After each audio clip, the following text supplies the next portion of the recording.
రేపు మెదక్ జిల్లాలో బీజేపీ రాష్ట్ర అధ్యక్షులు రామచంద్రరావు పర్యటనను విజయవంతం చేయాలని బీజేపీ ఓబీసీ మోర్చా రాష్ట్ర ఉపాధ్యక్షులు చిన్న రమేష్ గౌడ్ పిలుపునిచ్చారు.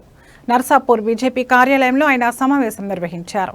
ఈ సందర్భంగా ఆయన మాట్లాడుతూ గుమ్మడిదల మీదుగా నర్సాపూర్ నుంచి ఏడుపాయల వరకు భారీ ర్యాలీకి ఏర్పాటు చేస్తున్నట్లు పేర్కొన్నారు.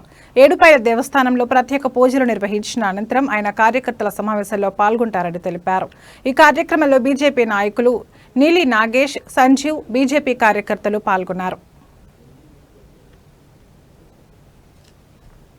మల్లన్న టెంపుల్ నుంచి చౌరస్తా వరకు బైక్ ర్యాలీ మరియు చౌరస్తాలో నర్సాపూర్ చౌరస్తాలో ఏదైతే జెండా కార్యక్రమం ఉంటుంది, జెండా అక్కడి నుండి ఏడపాయల వరకు పుణ్యక్షేత్రం వెళ్ళి దర్శనం చేసుకొని మెదక్ బాలాజీ గార్డెన్లో ఏదైతే సన్నాహక సమావేశం భారతీయ జనతా పార్టీ రాష్ట్రంలో రాబోయే సార్వత్రిక ఎన్నికలు జెడ్పీటీసీ కావచ్చు, ఎంపీటీసీ కావచ్చు, సర్పంచ్ ఎలక్షన్ కావచ్చు, ఆ మొత్తం ఎలక్షన్లు మనమే భారతీయ జనతా పార్టీ కైవసం చేసుకోవాలని చెప్పి నూతనంగా పార్టీ కోసం జనసంఘం నుంచి స్థాపించి ఈరోజు 42 సంవత్సరాలు నిరంతరంగా ప్రజాసేవ చేసిన వ్యక్తి ఈ రామచంద్రరావు.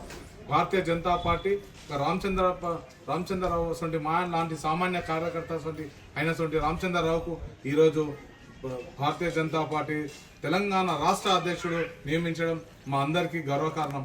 అదేవిధంగా ఏదైతే ఆయన ర్యాలీగా వచ్చేటి ఏదైతే రేపు రాబోయే మెదక్ జిల్లాకు తొలిసారిగా వస్తున్నాడు కాబట్టి భారతీయ జనతా పార్టీ కార్యకర్తలు కావచ్చు, మరియు డాక్టర్స్ కావచ్చు, చదువుకున్న మేధావులు కావచ్చు, ఆయన లాయర్స్ కావచ్చు, ఆ సభను విజయవంతం